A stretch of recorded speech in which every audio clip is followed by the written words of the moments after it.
ನಮ್ಮ ಉತ್ತರ ಕನ್ನಡ ಜಿಲ್ಲೆಯಲ್ಲಿ ಎಲ್ಲ ಪಂಪ್ಗಳಲ್ಲಿ ಏನು ರೇಟ್ ಇದೆಯಲ್ವಾ, ಸಿರ್ಸಿ ಇರ್ಬೋದು, ಭಟ್ಕಳ ಇರ್ಬೋದು, ಅಂಕೋಲ ಇರ್ಬೋದು, ಎಲ್ಲ ಪಂಪ್ಗಳಲ್ಲೂ ಗ್ಯಾಸ್ ಸಿಗ್ತಾ ಇದೆ. ಒಂದು ಪಂಪ್ ಅಲ್ಲ, ಇನ್ನೊಂದು ಪಂಪ್. ಅದರಲ್ಲೂ ಕೂಡ ಈಗ ಪ್ರೈವೇಟ್ ಪಂಪ್ಗಳು ಅಂತ ಹೇಳಿ ಹೇಳ್ತಾ ಇದ್ದಾರೆ. ಬಟ್ ನಮಗೆ ಪ್ರೈವೇಟ್ ಬೇಕು ಅಥವಾ ಅದೇನು ಬೇಡ. ನಾ ಹೇಳೋದು ಏನು ಕೇಳಿದ್ರೆ ಆಟೋದವ್ರಿಗೆ ಗ್ಯಾಸ್ ಬೇಕು.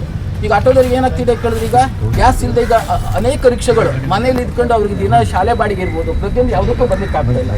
ಪೆಟ್ರೋಲ್ ಹಾಕೊಂಡು ಹೊಡೆಯುವ ಅಂತ ಹೇಳಿದ್ರೆ ಪೆಟ್ರೋಲಲ್ಲಿ ಸಿಗೋದು ಅದು 2.5 ಲೀಟ್ರ್ ಟ್ಯಾಂಕ್ ಇದೆ. LPG ರಿಕ್ಷಾಗಳಿಗೆ ಇರೋದು ಬರೀ 2.5 ಟ್ಯಾಂಕ್ ಗ್ಯಾಸ್ ಇದು, ಅದರಲ್ಲಿ ಪೆಟ್ರೋಲು.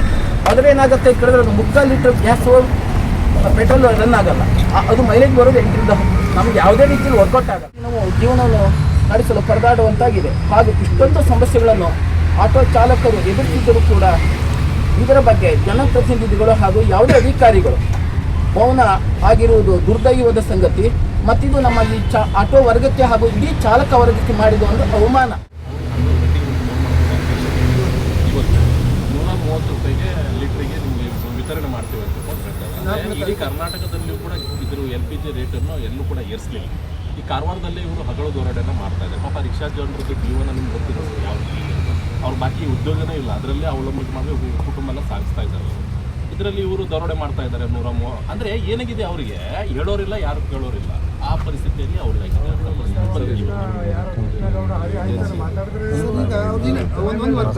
ಈಗ ಅವ್ರು ಏನಂತಾರೆ ಸರ್, ಈಗ ಫೋನ್ ಕಾಲ್ ಮಾಡ್ತಾರೆ, ಈಗ 130 ರೂಪಾಯಿ ಗ್ಯಾಸ್ ನಾವು ತಂದಾಕ್ತೇವೆ 4ರಿಂದ 5ನೇ ತಾರೀಕಿಗೆ, ನೀವು ಬಂದು ಯಾರೂ ತಕರಾರು ಮಾಡಬಾರ್ದು.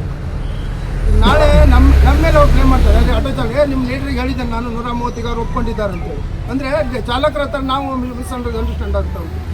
ಅದಕ್ಕಾಗಿ ಅವರಿಗೆ ಕರೆದು, ಅವರಿಗೆ ಪಂಪ್ನವರಿಗೆ ಕರೆದು ಈ ವಿಷಯಕ್ಕಂತಲ್ಲ ಸರ್, ಎಲ್ಲ ವಿಷಯನೂ ಅದೇ ರೀತಿಯಾಗಿದೆ ಕಾರವಾರದಲ್ಲಿ. ಈಗ ಕೈಗಾರದಲ್ಲಿ ಉದ್ಯೋಗ ಆದರೆ ಬೇಟಲ್ಲಿ ಉದ್ಯೋಗ ಸಿಕ್ಕರೂ ನಮ್ಮ ಯುವಕರಿಗೆ ಉದ್ಯೋಗ ಇಲ್ಲ. ಪಾಪ ಈಗ ಆಟೋದವರು ಉದ್ಯೋಗ ಇಲ್ಲದೆ ಆಟೋ ಹೊಡಿತಾರೆ.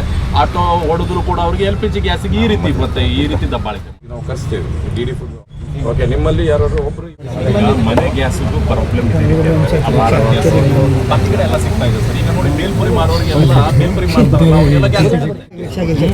ನಾನೇ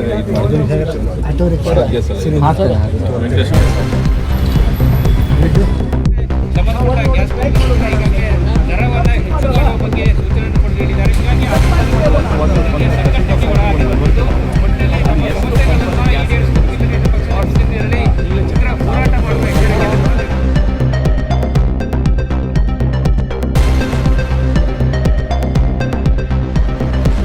ಗ್ಯಾಸ್ ಇದ್ದರೆ ಅವ್ರಿಗೆ ಪಾಪ ಊಟ, ಒಂದು ದಿನ ಊಟ ಪರಿಸ್ಥಿತಿ. ಈಗ ಮಕ್ಕಳಿಗೆ ಕಳಿಸ್ಬೇಕು, ಮಕ್ಕಳಿಗೆ ಸ್ಕೂಲಿಗೆ ಕಳಿಸೋದಿದ್ರು ಅವ್ರು ಪಾಪ ಅವರು ಬೇರೆ ಯಾವುದೇ ವ್ಯವಸ್ಥೆ ಮಾಡ್ಕೊಂಡು ಕಳಿಸ್ತಾ ಇದ್ದಾರೆ. ರಾಜ್ಯದಲ್ಲಿ ಸಹ ಈಗ ನಮ್ಮ ಇವರು ಯಾರು ಜಿಲ್ಲಾಡಳಿತ ಸಹ ಇದರಲ್ಲಿ ಮೌನ ವಹಿಸಿ ನಮಗೆ ನಿಷ್ಕಾಳಜಿ ವಹಿಸ್ತಾ ಇದೆ.